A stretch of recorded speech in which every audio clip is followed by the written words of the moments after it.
In her last Turbo Tour, Stacy Main introduced us to the artistic genius of Mexico. Now she takes us to the Kimbell Art Museum in Fort Worth for a turbo lesson on Impressionism and Cubism at the exhibit Matisse to Picasso.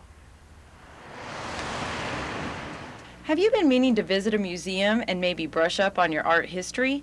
If you hurry, you can still catch the Kimbell Art Museum's exclusive exhibit, Renoir to Picasso. Here's some basic art tips to start you off. How do we know if it is an Impressionist painting? Charles Stuckey, senior curator at the Kimbell Art Museum, gives us one way to tell.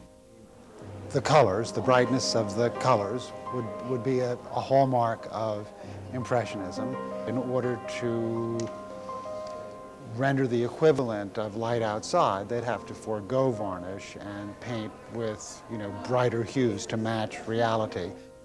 And if you look closely, there's another hint. The brushwork, which is, much more open. There's not much concern on the part of Monet or Renoir, of Cézanne, of blending two strokes together to make one smooth surface.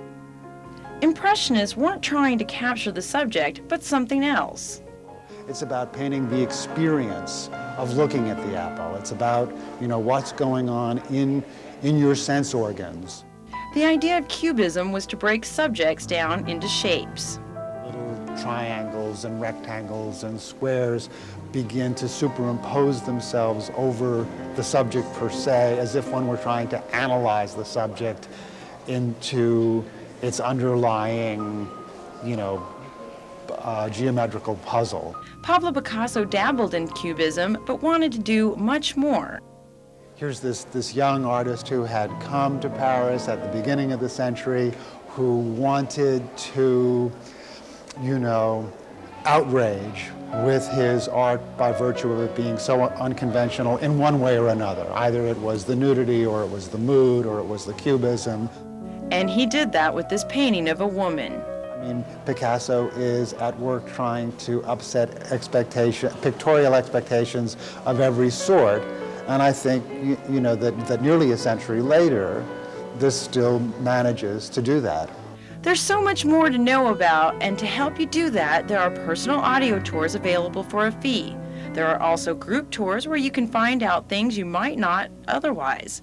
For instance, the models for this painting were sitting on stools, which the artist painted out. Museums are usually closed on Mondays and major holidays. Admission to permanent collections are free or have a suggested donation. Thank you. There is almost always a charge for special collections, which are paintings not owned by the museum. Well, I sure did learn a lot. I hope you did too. This is Stacy Main with another Turbo Tour. You can see the exhibit Matisse to Picasso at the Kimbell Art Museum through February 25th.